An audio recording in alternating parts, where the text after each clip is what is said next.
네, 안녕하세요. 연합인포맥스 이마람 특파원입니다. 네, 오늘 미국 현지 시간으로 7월 21일 금요일입니다. 뉴욕 3대 지수는 혼조세를 나타냈는데요.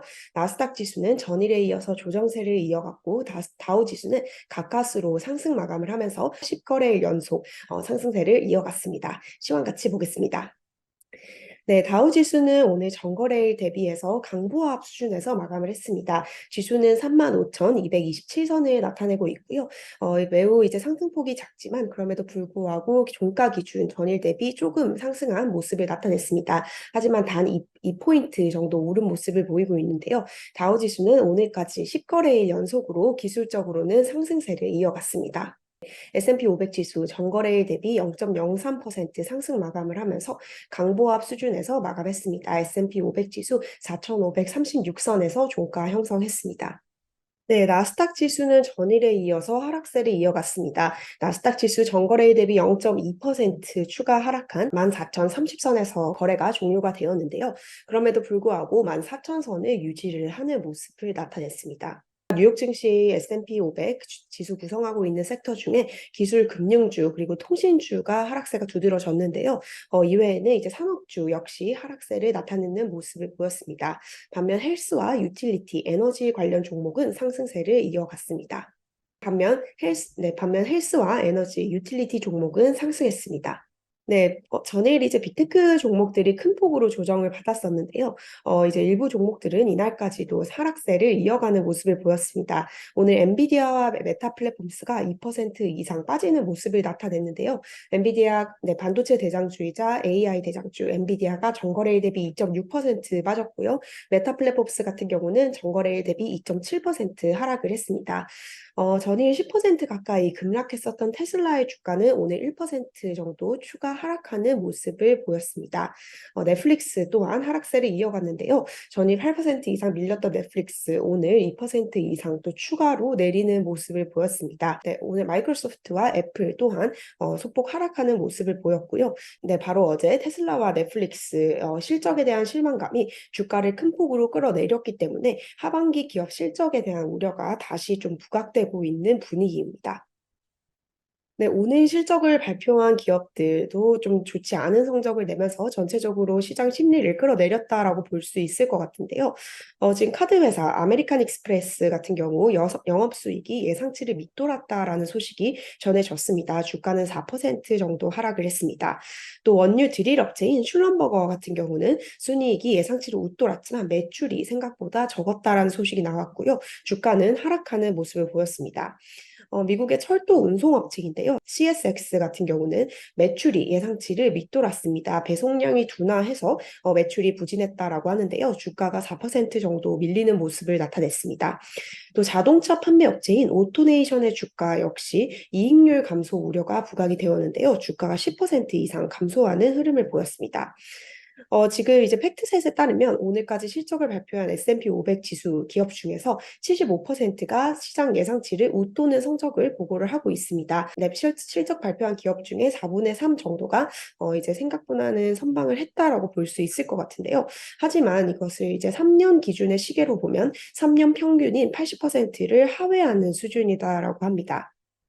네, 이제 다음 주가 좀 굉장히 중요한 한 주가 될 전망입니다. 네, 우선 S&P 500 지수를 구성하고 있는 기업 중에 150여 개가 실적을 발표할 예정입니다.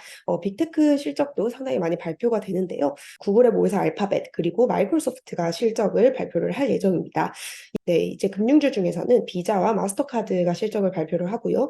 또 대표적인 소비재 기업인 코카콜라, 맥도날드, 그리고 포드, T모바일, 보잉들도 실적을 발표를 합니다. CNBC는 키 어닝이라고 표현을 했는데요. 핵심적인 실적 주간이 다가오면서 다음 주에 투자자들은 실적으로 고개를 돌릴 것으로 보입니다. 네, 또 다른 다음 주에 중요한 주제입니다. 7월 FOMC가 25일부터 이틀간 열리게 되는데요. 7월 FOMC에서는 이제 25bp 금리가 인상될 것을 금융시장은 기정사실화하고 있습니다. 하지만 관건은 7월 이후에 얼만큼의 금리 인상이 남았는지, 이번이 마지막 금리 인상이 될 것인지가 될 텐데요. 네, 월가에서는 이것을 one and done이라고 부르고 있습니다. 한 번만 더 인상을 하고 과연 이 긴축기에 인상을 끝낼지 여부에 좀 집중이 되고 있는 상황입니다. 만약에 이제 파월 의장이 조금 매파적인 발언을 한다면 최근 주식시장에 있었던 강세장에 찬물을 끼얹을 수 있을 것으로 보이고요. 네, 또 연준이 생각지 못했던 좀 서프라이즈를 발표를 한다면 시장이 또 충격을 받을 수 있다라고 전문가들은 전망을 했습니다. 네, 마켓워치의 보도인데요. 이렇게 표현을 했습니다. 모든 사람들이 바로 다음 주에 있을 연준의 7월 FOMC 금리 인상을 최종 금리 인상으로 생각을 하고 있지만 단 한 명만 그렇게 생각을 하지 않는다. 그것은 바로 연준이다라고 표현을 했는데요. 이 시장의 기대와 달리 다음 주에 연준이 FOMC에서 이번이 마지막 금리 인상이라고 못을 박아줄 가능성은 상당히 희박하다라는 것이 이 금융시장 전문가들의 분석입니다. 만약에 연준이 7월을 마지막으로 금리 인상을 종결한다고 하더라도 결국 그것을 이제 시장에 말해주지는 않을 것이다라고 전문가들은 얘기를 했는데요. 만약에 인상 종결 신호가 나온다면 향후에 인플레이션이 다시 예상치 않게 튀어 올랐을 때 연준이 이제 또 다른 정책적 카드를 읽는 것이기 때문에 연준은 계속해서 연내 2회 인상을 고수할 것이다라고 대다수 전문가들은 보고 있습니다. TD증권의 전문가가 이렇게 분석을 했는데요. 연준의 7월 인상, 이번 주기의 마지막 인상으로 예상을 하고 있지만 연준이 그러한 변화에 대한 신호를 보내지는 않을 것으로 생각한다라고 얘기를 했습니다. 오늘은 굉장히 많은 규모의 옵션 만기일이 돌아온 날이기도 했습니다.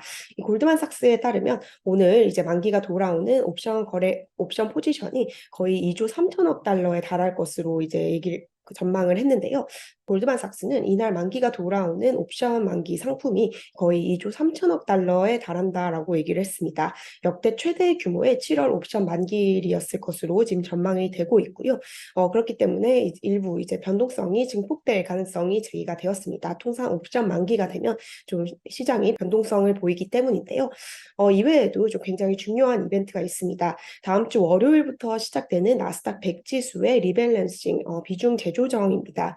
나스닥 같은 경우는 이번 달 초에 지수의 과도한 집중, 즉 이제 일부 종목에만 나스닥 지수가 크게 편향되는 현상을 해결하기 위해서 가중치를 재분배한다라고 얘기를 했는데요. 다음 주 월요일인 오는 24일부터 이 재조정된 비중으로 나스닥 100 지수가 재편이 되게 됩니다. 정확하게 이제 어떤 종목을 얼만큼 비중으로 가져갈지 아직 밝혀지지는 않았는데요. 지금 전문가들은 이번 재조정으로 인해서 매그니피센트 세븐과 같은 대형주의 영향력이 나스닥에서 조금 희석이 될 것이다라고 보고 있습니다. 이제 골드만삭스 같은 경우 엔비디아와 마이크로소프트가 가장 큰 폭으로 비중이 줄어들 것이다라고 전망을 했고요. 브로드컴 같은 경우는 비중이 늘어날 것이다라고 전망을 했습니다.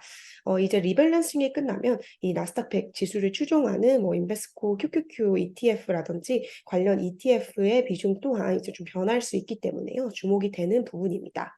역시 다음 주 초 주식시장 변동성을 높일 수 있는 요인으로 지목을 받고 있습니다. 다우는 10거래일째 상승세를 이어갔습니다. 이로써 2017년 8월 이후 거의 6년 만에 가장 최장 기록의 상승세를 기록을 하게 되었는데요. 지난 한 주 동안 다우 지수는 2% 이상 상승을 하면서 3대 지수 중에 가장 큰 상승률을 나타냈습니다. S&P 500 지수 이번 한 주간 약 0.7% 상승했고요. 나스닥 지수는 이번 한 주 동안 0.57% 하락하는 모습을 나타냈습니다. 네, 다음 주 어닝 빅위크 기다리고 있고요. 또 연방준비제도의 최종적인 금리 인상이 될 수 있는 7월 FOMC도 기다리고 있습니다.